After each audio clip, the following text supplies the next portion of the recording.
সুপ্রিয় শিক্ষার্থীরা, আসসালামু আলাইকুম। আমি রাবিয়া সিদ্দিকা, ব্যবস্থাপনা বিভাগ, বিবিএস পাস প্রথম বর্ষ ছাত্রীদের অনলাইন ভিডিও ক্লাসে স্বাগত জানাচ্ছি। আমাদের বিষয় মৌলিক ব্যবস্থাপনা, দ্বিতীয় পত্র, কোড 112603। আমরা গত ক্লাসে কমিটি নিয়ে পড়েছি। কমিটি কোন কোন ক্ষেত্রে অনুকূল তার উপর আমরা পড়েছিলাম। আজকে পড়ব কমিটি কার্যকর বা সার্থক ব্যবহারের সুপারিশ বা কমিটির সাফল্যের পূর্বশর্ত। এই প্রশ্নটার অর্থ হচ্ছে, আমরা যখন কমিটি ব্যবহার করি তখন কোন কোন ক্ষেত্রে এই কমিটিটা ব্যবহার করলে বা কোন কোন বিষয়গুলো ব্যবহারের সময় বিবেচনা করলে কমিটিটা সাকসেস হয়, কমিটির সফলতা অর্জন করে। এখন কমিটি গঠন করলাম, কিন্তু আমরা যদি সফলতা অর্জন করতে না পারলাম, কমিটি যদি কাজ ঠিক মতো করতে না পারে বা কাজ করার পর সেই কাজটা যদি গ্রহণযোগ্য না হয়, তখন ওই ধরনের কমিটির কাজগুলো প্রতিষ্ঠানের জন্যে ব্যয় এবং সময় দুটোরই অপচয়। এই জন্যে একটা কমিটি গঠন করার পূর্বে কমিটি গঠনের এই কয়েকটা পয়েন্ট আছে, এখানে প্রায় 12টা পয়েন্ট দিয়েছি। এই প্রত্যেকটা পয়েন্টের বিষয়গুলি বিবেচনা করতে হয়। 1. যোগ্যতা সম্পন্ন সদস্য নির্বাচন। কমিটি গঠনের সময় অবশ্যই উপযুক্ত সদস্য বাছাই করা প্রয়োজন কমিটিকে কার্যকর করার জন্যে, যা অত্যন্ত উপযোগী বা গুরুত্বপূর্ণ। কোনো বিশেষজ্ঞ কমিটি গঠন করতে হলে ওই কমিটির সদস্যদের মধ্যে অবশ্যই সেই উদ্দেশ্য অনুযায়ী বিশেষজ্ঞ গুণসম্পন্ন সদস্য নিয়োগ দেওয়া প্রয়োজন। এছাড়াও যদি কমিটিটা বিভাগের কোনো বিভিন্ন বিভাগের সমন্বয় হয়, তাহলে ওই বিভাগসমূহের প্রতিনিধিত্ব বা প্রতিনিধিরা ওখানে থাকা উচিত। এছাড়া প্রতিষ্ঠানের বিভিন্ন পর্যায়ের জনশক্তির সমন্বয়ে যদি কমিটিটা গঠন করা হয়, তবে সেখানে অবশ্যই ওই বিভিন্ন পক্ষের প্রতিনিধি থাকা আবশ্যক। তাহলে আমরা দেখছি যে যারা কমিটির সদস্য হবেন তাদের কমিটি এবং এর কার্যক্রম সম্পর্কে সম্পূর্ণ ধারণা থাকা উচিত, এবং এই জন্যেই বিশেষজ্ঞের প্রয়োজন, এই জন্যেই বিভাগওয়ারি প্রতিনিধির প্রয়োজন, এই জন্যই জনশক্তি যে পর্যায় থেকে কমিটি কাজ করবে সেই পর্যায়ের জনশক্তির প্রতিনিধিত্ব প্রয়োজন। আচ্ছা, এরপরে বিশেষজ্ঞ সদস্য নিয়োগ। এটা আমি এরই মধ্যে আলোচনা করেছি যে কমিটিতে অবশ্যই বিশেষজ্ঞ নিয়োগ দেওয়া আবশ্যক যদি কোনো বিশেষ গুরুত্বপূর্ণ বিশেষজ্ঞ সমন্বয় কমিটি গঠন করা হয়। এরপরে আসে 3. আকার, কমিটির আকার। একটা কমিটিকে অবশ্যই একটা কাম্য আকার সম্পন্ন হতে হয়, কারণ কমিটির প্রয়োজনের তুলনায় যদি আকার বড় হয়, তখন অহেতুক কমিটিতে ব্যয় বৃদ্ধি হয় এবং নানা মুনির নানা মতে কমিটির মূল উদ্দেশ্য বা যে লক্ষ্য বা যে সিদ্ধান্ত গ্রহণের জন্য কমিটি সবাই একত্রিত হচ্ছে, সেই উদ্দেশ্য বাস্তবায়নে অনেকটা কালক্ষেপণ করে। তাহলে কমিটির আকার কাম্য স্তরের হওয়া উচিত। যে পরিমাণ লোকের প্রয়োজন, ঠিক সে পরিমাণ সদস্য নিয়ে এই কমিটি গঠন করা প্রয়োজন। অনেক সময় খুব বেশি হলে কালক্ষেপণ তো করে, যা কমিটির মূল যে উদ্দেশ্য বা মূল যে বাস্তবভিত্তিক একটা কমিটি গঠনের পরে বাস্তবভিত্তিক কোনো সিদ্ধান্ত সুপারিশ আসার সম্ভাবনাকে অনেক কমিয়ে দেয়। তারপরে এসছে কমিটির উপযুক্ত ক্ষেত্র বা বিষয় নির্ধারণ। আমরা যে বিষয় নিয়ে কাজ করছি সেই বিষয়টা অবশ্যই স্পষ্ট এবং উপযুক্ত থাকতে হবে। বিষয়টিকে সামনে রেখে কমিটি গঠন করা আবশ্যক। অপ্রয়োজনীয় ক্ষেত্রে বা যে সমস্ত বিষয়ে কমিটি গঠন করার প্রয়োজন নাই, সে সমস্ত বিষয়ে কমিটি গঠন না করাই প্রয়োজন। এতে সহজ বিষয় অনেক সময় জটিল হয়ে পড়ে এবং ঊর্ধ্বতনের কর্তৃত্ব হ্রাস পায়। এই জন্যে কমিটি গঠন করার সময় উপযুক্ত ক্ষেত্র এবং বিষয় বিবেচনা করেই কমিটিটা গঠন করা প্রয়োজন। তারপর এসছে উপযুক্ত সভাপতি নির্বাচন। আমরা জানি কমিটিতে যারা সদস্য থাকেন তারা গণতান্ত্রিক পদ্ধতিতে সবাই সম অধিকার ভোগ করেন, সমমর্যাদা ভোগ করেন। যদিও তারা এক একজন এক এক পদ থেকে আসেন, এক একজন এক একটা বিভাগ থেকে আসেন, কিন্তু কমিটিতে সংগঠিত হওয়ার পরপরই তারা সমমর্যাদা ভোগ করে। এই জন্যে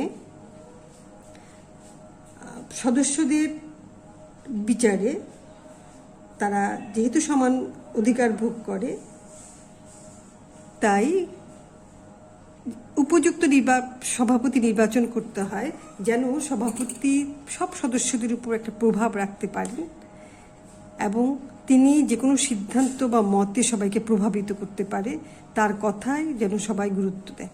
এই সমস্ত বিচারে উপযুক্ত সভাপতি এবং উপযুক্ত সদস্য নির্বাচন কমিটির সাফল্যের পূর্বশর্ত। তারপর এসছে সঠিক কর্তৃত্ব, দায়িত্ব, উদ্দেশ্য নির্ধারণ। আমরা দেখি যে কোনো প্রতিষ্ঠানে কর্তৃত্ব, দায়িত্ব এক এক স্তর থেকে অন্য স্তরে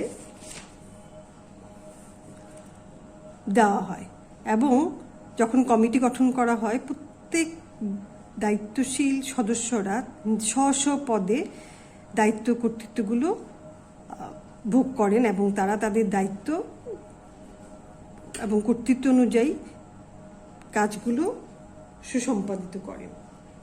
যখন কমিটির দায়িত্ব এবং কর্তৃত্বগুলো উপযুক্তভাবে দেওয়া হয় তখন সভাপতি প্রত্যেক সদস্যের দায়িত্ব কর্তব্যগুলো নির্দিষ্ট করে দেন এবং কমিটির সিদ্ধান্ত গ্রহণের পরও যখন বাস্তবায়নের দিকটা আসে তখন সবাই যেন সবাই কর্তৃত্ব দায়িত্ব অনুযায়ী উদ্দেশ্য নির্ধারণের দিকে ধাবিত হয়। এই জন্য সঠিক কর্তৃত্ব দায়িত্বগুলো কমিটির সদস্যদেরকে বুঝিয়ে দেওয়াও সাফল্যের পূর্বশর্ত। এরপরে এসছে নির্দিষ্ট সময়সীমা বেঁধে দেওয়া এবং নির্দিষ্ট কার্যপদ্ধতি নির্ধারণ। এই দুটো পয়েন্টকে আমরা একসাথে বলতে পারি। নির্দিষ্ট সময়সীমা বেঁধে দেওয়া বিশেষ করে অস্থায়ী কমিটির ক্ষেত্রে খুবই গুরুত্বপূর্ণ, কারণ অস্থায়ী কমিটিগুলো যখন কাজ করে তখন যারা নির্দিষ্ট সময়সীমা বেঁধে না দেওয়া হলে এবং সময়ে সময়ে তাদেরকে যদি ফলো আপ করা না হয় তখন সময়ের কাজ সময়ে শেষ না হলে প্রতিষ্ঠান কমিটি গঠনের যে উদ্দেশ্য তা থেকে দূরে সরে যায় এবং এতে সময় এবং খরচ দুটাই বেড়ে যায়, কিন্তু মূল উদ্দেশ্যের দিকে যেতে পারে না। আচ্ছা, এবং নির্দিষ্ট কার্যপদ্ধতি এবং সময়সীমা এটা একই ধরনের প্রভাব ফেলে প্রতিষ্ঠানে। এরপর দেখো প্রয়োজনীয় সাপোর্ট সার্ভিস ও সহযোগিতা প্রদান। কমিটির কাজকে গতিশীল এবং ফলপ্রদ করার জন্য আরেকটি গুরুত্বপূর্ণ উপাদান হলো বা উপায় হলো পদস্থ কর্মী নিয়োগ, যারা কমিটিকে সহযোগিতা করে থাকে। এই জন্যে প্রয়োজনে কমিটির একজন সেক্রেটারি নিয়োগ করা যেতে পারে, যার কাজ হলো সভাপতি নির্দেশ অনুযায়ী কমিটি সভার বিজ্ঞপ্তি তৈরি করা, সদস্যদের কাছে তার যথাসময়ে প্রেরণ করা, সবার কার্যসূচি তৈরি করা এবং সভা সংক্রান্ত সব কাজগুলো তিনি করে থাকেন। এতে করে কমিটির সভাপতির পক্ষে কমিটির কার্যক্রম পরিচালনা করা সহজ হয়। তারপর দলীয় চেতনা সৃষ্টি। আমরা প্রথমেই যখন কমিটি পড়েছি তখন কমিটি তৈরি করার বা কমিটি সৃষ্টি করার মূল উদ্দেশ্য হচ্ছে দলীয় একটা সিদ্ধান্ত গ্রহণের জন্য। যেখানে একক সিদ্ধান্ত অনেক সময় ঝুঁকিপূর্ণ হয়ে যায় তখন কমিটিটা গঠন করা হয়। এই কমিটি গঠনের পর যদি দলীয় চেতনার সৃষ্টি করা না যায় এবং তারা যদি সবাই দলমুখী না হয়, একজন এক একটা চেতনা নিয়ে বা এক এক মত নিয়ে মতামত দিতে থাকে, তখন কিন্তু কমিটির উদ্দেশ্য অর্জন হয় না। এই জন্যে সভাপতি যিনি থাকবেন তার একটা বিরাট কাজ হচ্ছে দলীয় চেতনা সৃষ্টি করা, যেন সবাই মিলে ওই কাজটাকে উদ্বুদ্ধ করে কাজটা সম্পন্ন করতে চায়, পারে এবং বাস্তবায়নের ক্ষেত্রেও যেন তারা সহযোগী হিসেবে কাজ করে সেটা সৃষ্টি করা। তারপর ব্যয় বিবেচনা। কমিটি গঠনের পূর্বে তার 1 নাম্বার পূর্ব শর্ত হচ্ছে ব্যয় বিবেচনা।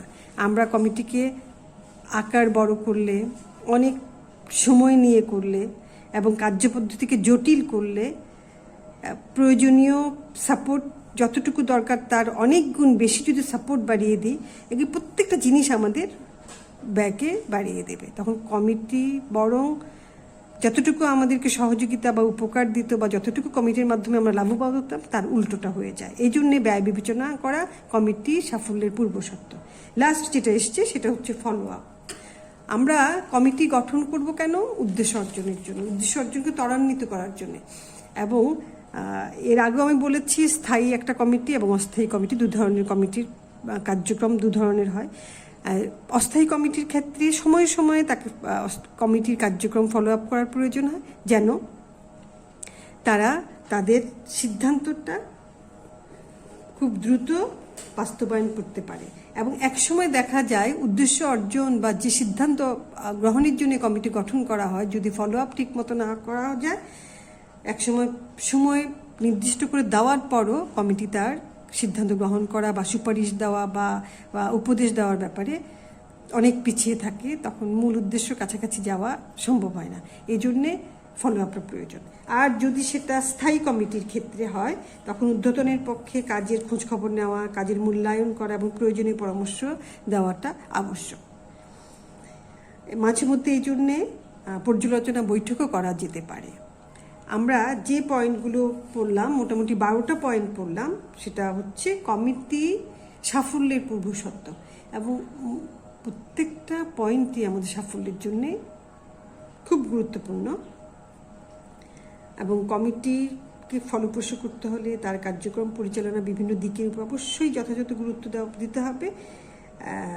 এছাড়াও আমরা কমিটির সিদ্ধান্ত নিলাম, সুপারিশ দিলাম, উপদেশ দিলাম, বিচার বিশ্লেষণ গবেষণা করে কমিটি সম্পর্কিত সব কিছু শেষ করলাম, কিন্তু বাস্তবায়নের পর্যায়ে গিয়ে তখন যদি কমিটির সদস্যরা রিল্যাক্টেন্ট থাকেন, ওনার উৎসাহ না পান বা কাজের প্রতি মনোযোগী না হন, বাস্তবায়নের প্রতি গুরুত্ব না দেন, তখন কিন্তু আবার কমিটিটা সাফল্য অর্জন করতে পারে না। এজন্যে কমিটির সিদ্ধান্ত গ্রহণের চাইতে বাস্তবায়নটা অনেক বেশি গুরুত্বপূর্ণ, সেটাও কমিটির সদস্যদের এবং সভাপতি তাদের অনেক বেশি খেয়াল রাখা উচিত।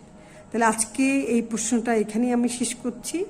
তোমরা এটা দেখবে, এটা সম্পূর্ণ 10 নম্বরের একটা বড় প্রশ্ন আসে। আশা করি প্রশ্ন তোমরা বুঝতে পেরেছ। আগামী ক্লাসের জন্য আমন্ত্রণ জানিয়ে সবার শুভকামনা করে আমি আজকে এখানেই শেষ করছি। আল্লাহ হাফেজ।